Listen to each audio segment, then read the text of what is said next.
yleisöäänestyksessä, kun 17-vuotias mannekiini Kaarina Leskinen kruunattiin Suomen kauneimmaksi Tesvision studiossa vuonna 1962.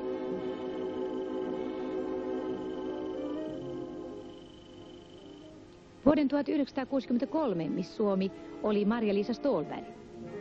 Tämän helsinkiläisen pankkineidin menestymistä maailmalla ehkäisi ujous ja arkuus. Nuoruuden vuoksi Sirpa Suosmaasta tuli Miss Suomi vasta toisella yrittämällä. Suomessa ainakin misseistä on tehty enemmän semmoinen kuva, että ne on enemmän tai vähemmän kanamaisia ja tyypiltään itseään näyttäviä ihmisiä, vaan niin kuin ulospäin näyttää itseään. Että niitä ei katsota ollenkaan niin kuin sisälle päin. Mutta sehän ei ole tyttöjen oma vika ollenkaan, vaan tämä julkinen sana ja tämmöinen on oikeastaan tehnyt tämän väärän mielikuvan näistä tytöistä. Että siinä mielessä ainakin mulle misseys on enemmän negatiivinen asia kuin positiivinen. 18-vuotias pikkuneiti porvoolainen oli ammatiltaan mannekiini. Tuleville misseille haluaisin sanoa, että Miss Suomen ympärillä liikkuu aina liuta kaiken näköisiä onnenonkioita ja selkään taputtelijoita, että jäitä hattuun ja oikein paljon jäitä hattuun. Et loppujen lopuksi tämä missivuosi, kaikki ne hulinoinen ja hälinöinen, niin se on hirmuisen lyhyt aika.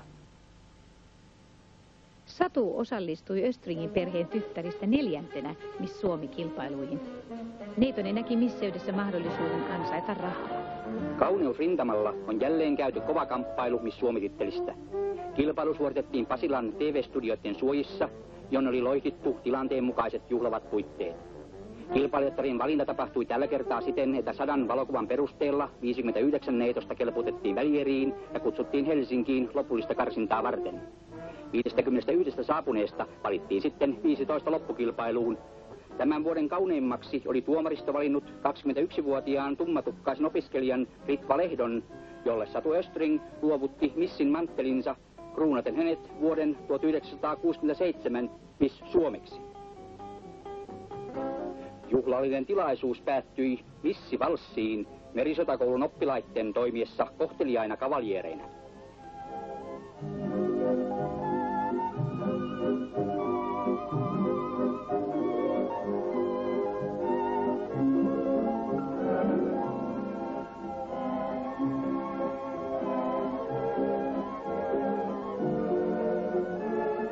Leena Brusinin voittovuonna missit olivat kenties vieläkin suosituimpia kuin nyt. Miss Suomi-kilvan alkukarsintaan osallistuneita 46 tyttöä suojelemaan tarvittiin poliisivartio. Leena oli valitsemassa tuomariston jäsenenä koko Suomen silloinen vävypoika Gil Hilario. Leena kuulutettiin ensin vahingossa toiseksi perintöprinsessaksi, mutta kömmähdys oikaistiin tuota pikaa. Tuomariston kriteerit olivat kansainvälistä tasoa, sillä Leenasta tuli vielä samana vuonna Miss Eurooppa. No ei oikeastaan niin kauheasti niitä keljuja asioita olekaan, paitsi nyt nämä tämmöiset pikkupakolliset haastattelut mahdollisesti.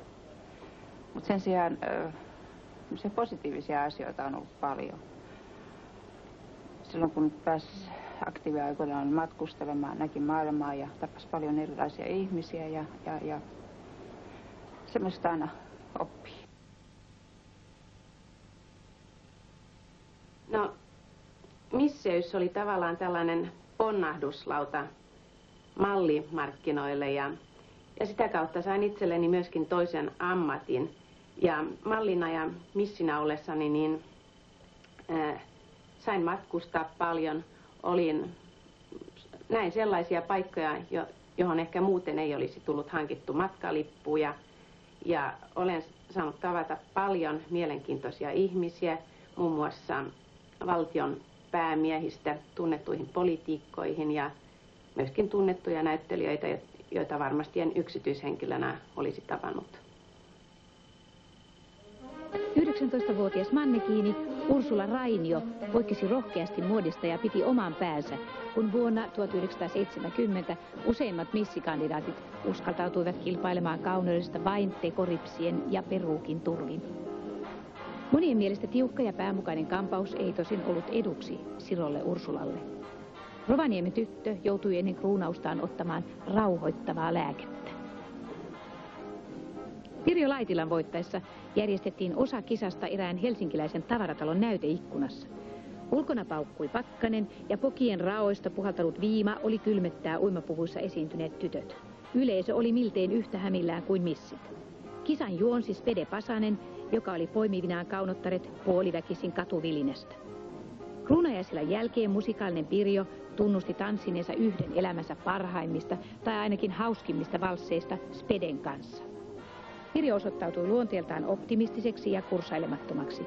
Kun muut nuoret olivat norkoilleet baareissa, kulutti Pirjo aikansa urheilukentillä. Ei ikääntyminen mua ainakaan pelota.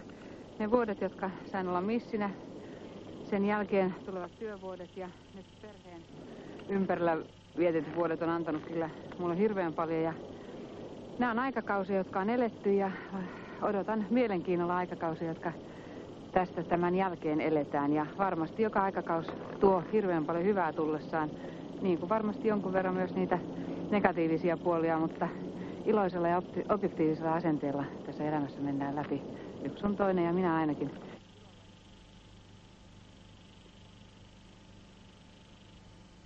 No sinä vuonna, kun minä osallistuin missikisoihin, niin oli aivan ainutlaatuiset palkinnot. Mä sain omakseni urheiluauton ja matkan Bangkokiin ja Tokioon. Sitten oli vielä tämmöisiä kilpailumatkoja Portugaliin ja Puerto Ricoon. Ja sen jälkeen myös sain paljon mallintöitä ja olen myös jatkanut näitä mallintöitä, vaikka olen opiskellut ja valmistunut maisteriksi ja tehnyt tutkimustyötä yliopistolla, koska mallintyöt ovat aika kivoja. Tummaraja Stark oli missimamma Mirjam Tiesmaan viime hetken löytö. Aikaa tytön taivutteluun Miss Suomi-karsintoihin oli vajaat 2 viikkoa. Raija on ilmeisesti iäkkäin vastavalituista Miss Suomista. Kruunajaisissaan tämä espoolaisneitonen oli jo 23-vuotias. Kauppakorkeakoulussa opiskelevalle Raijalle misseys merkitsi kaivattuja lisäansioita.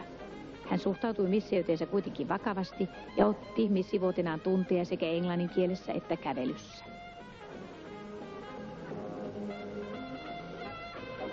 Kotoiseen tapaan kättelemällä päästiin vierailun osalta mukavasti alkuun. Yleisön seuratessa silmä kovana tyttöjen kahvinjuontia ja suorittaessa omia veikkailujaan siitä, miten itse kukin tulisi kilpailussa aikanaan sijoittumaan.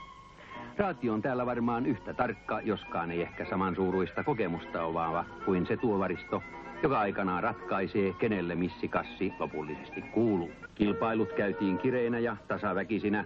Kuten asiaan kuuluu, ratkesivat lopulliset pistesijat uimapukukierroksella, jonka kuluessa niin tuomaristo kuin televisiosta tai paikan päällä Miss Suomen 1974 valintaa seurannut yleisökin saa arvioida kilpailijattarien mahdollisuudet sijoittua, ei ainoastaan näissä, vaan myös niissä kansainvälisissä kilpailuissa, joihin voitto tai sijoittuminen avaa ovet. Kun ihminen lähtee niin nuorena missikisoihin, niin siinä täytyy sanoa, että oma identiteetti hyvin helposti kärsii. Ja niinpä sanoisin tälle uudelle missille, että pidä pää kylmänä, eli järki päässä, ja paljon pitää olla huumoria mukana ja sydän paikallaan. Eli vaikka kasvosi myytkin, niin älä sieluasi. Miss Suomi 1975 kilpailut järjestettiin tänäkin vuonna perinteelliseen tapaan Helsingissä. Loppukilpailuun valituista 10 kilpailijattaresta voittajaksi selvisi tasaväkisessä mainos-TV:n välittämässä kisassa jo lehdistön ihannetytöksi äänestetty Anne Pohtamo, 19-vuotias ylioppilasneito, jonka perintöprinsessoiksi valittiin Merja Tammi, Eeva Mannerberg, Pirjo Vasama ja Anne Korhonen. Ei ikääntyminen minua pelota ainakaan. Mä oon ainakin kokenut jatkuvasti tämän iän lisääntymisen myötä, että asiat vaan paranee. Itse asiassa rohkeutta ja itseluottamusta tulee lisää ja pystyy ottamaan työssään uusia haasteita vastaan ja myöskin sitten tekemään nämä työt hyvin juuri tämän itseluottamuksen lisääntymisen myötä. Ja jos mä nyt ajattelen ihan vaikka mun vanhempia, jotka ovat isovanhempia tällä hetkellä, niin kyllä tulevaisuudella on niin paljon annettavaa. Ihan mahtavaa sitten joskus, kun saa hoivata ja helliä omia lapsenlapsiaan, kun ei tarvitse enää huolehtia sitten niistä kasvatuksellisistakin puolista, mitä omien lasten kohdalla on. Hänkin on helsinkiläinen 22-vuotias opiskelija, pituutta 174 senttiä, painoa 55 kiloa, Suvi Lukkarinen. Opiskelen sihteerin taitoja Helsingin sihteeriopistossa. Joo. No joku viisas on väittänyt, että ihminen saa vain kerran eläessään oikein suuren tilaisuuden.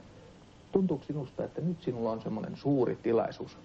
Mahdollisesti. No eikö sä ole varma siitä? En.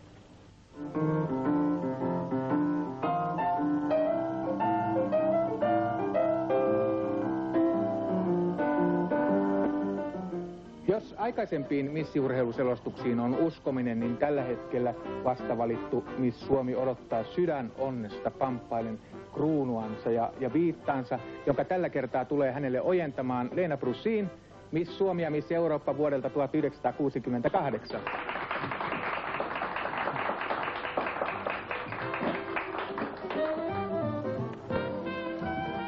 Työelämässä mä jäin muodin pariin ja toimin nykyään suuren valtakunnallisen ketjun naisten vaatteiden sisäänostajana. Ja yksityiselämässä olen naimisissa 5 vuotta ja lapsia meillä ei ole. Herranjestas! No. En olisi ikinä uskonut kyllä. Tuli ihan vähän niin kuin yllätyksenä. No niin. Oliko hyvä yllätys?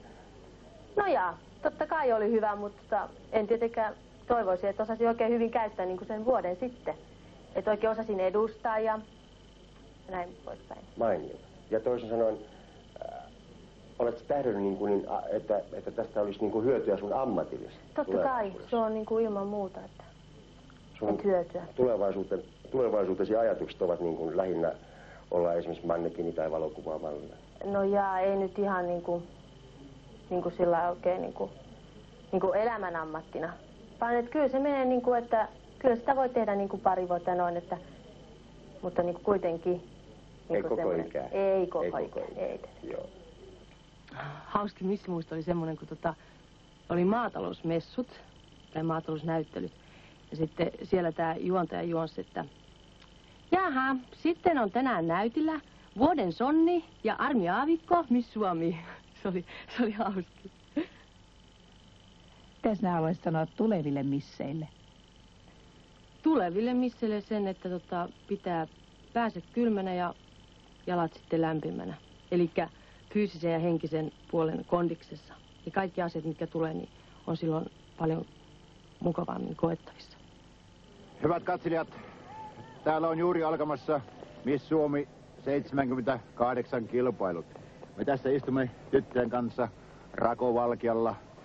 Ympärillä on tunturien hiiskumaton hiljaisuus ja täällä on äärettömän kylmä. Mutta muuten meillä on täällä kyllä oikein mukavaa, etenkin minulla. Minun täytyy nyt tässä heti sanoa, että minulla on kyllä pienenä osunut tämä ammatinvalinta ihan nappi. Seija Paakkola otti alun rauhallisesti, mutta ilmeistä näkyy, että hän kiihtyy koko ajan ja vauhti kiihtyy sitä samalla.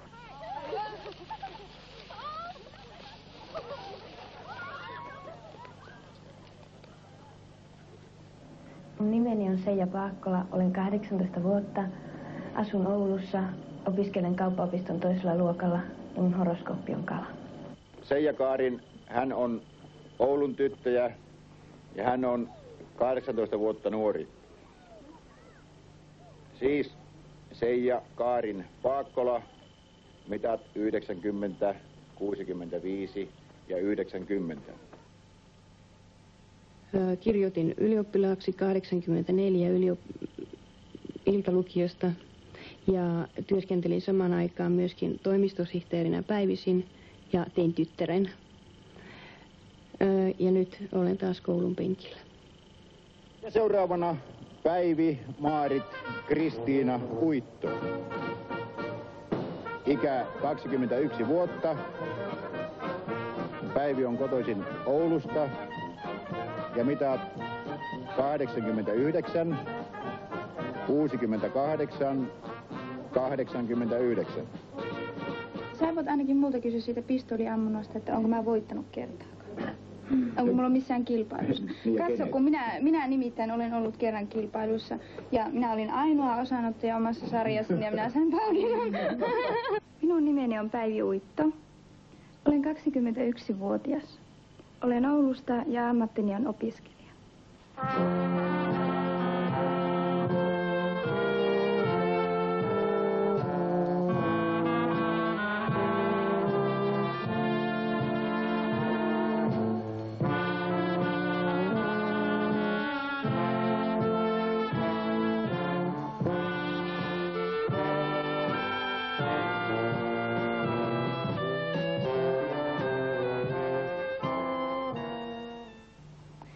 Mä en valmentautunut millään tavalla missikilpailuihin, koska mä ajattelin, että mun täytyy kelvata sinne semmosena kuin mä oon, tai sitten mä kelpaan, jos on sillä selvä se homma. Ja Mannekini koulun mä olin käynyt 2 vuotta aikaisemmin, mutta en mä silloin vielä ollenkaan tiennyt, että tulisi joskus maailmassa itse olemaan missikilpailussa matkassa.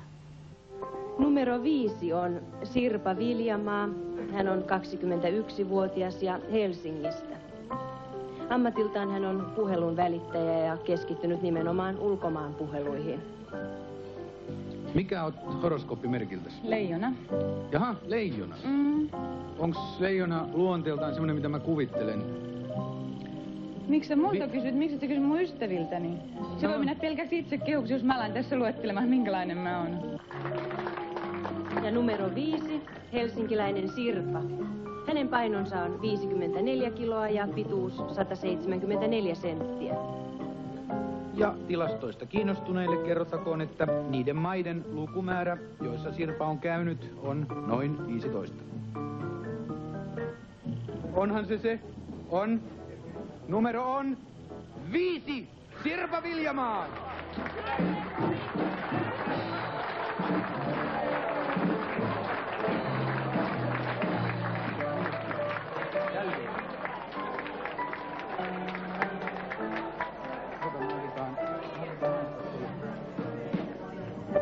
Mä haluaisin syleillä kaikkia. Voisitko aloittaa minusta?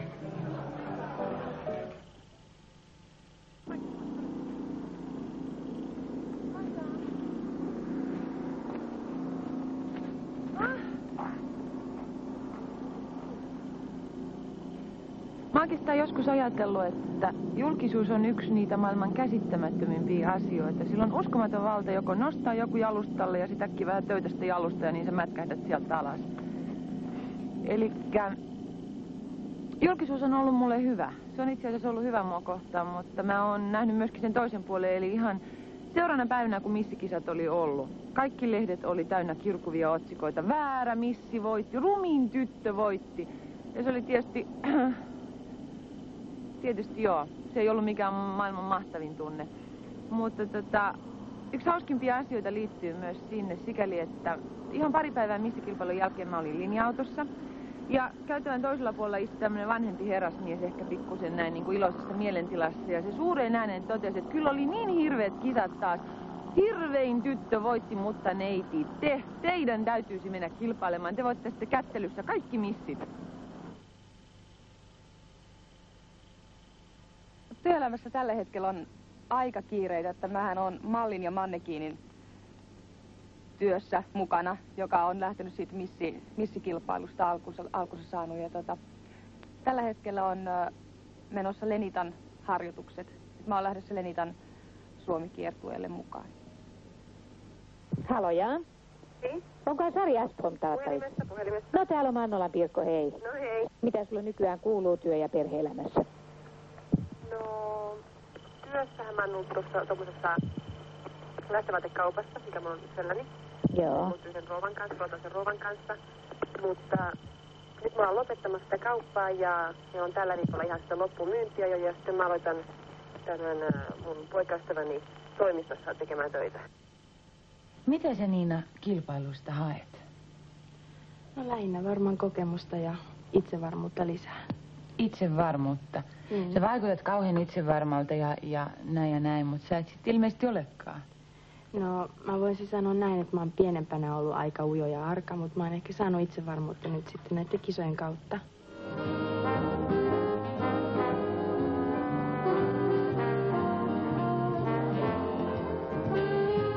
Mä pidän erityisesti sellaisesta, kun mä tuun saunasta, mä saan laittaa villasukat jalkaan, katsoa telkkaa ja syödä hapankoppuja.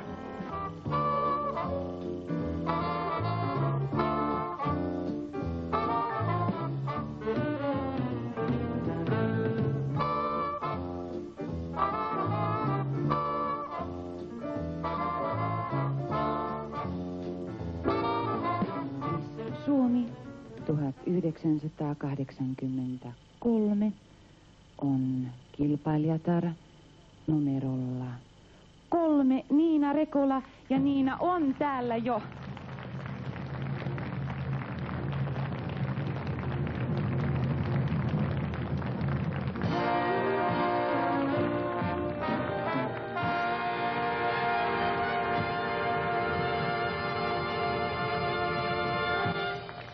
Tulevalle Miss Suomelle haluaisin sanoa, että peruslähtökohtana on se, että kaikki tulee muuttumaan ja sinun on varauduttava siihen, että se vuosi tulee varmasti olemaan hyvin työntävä.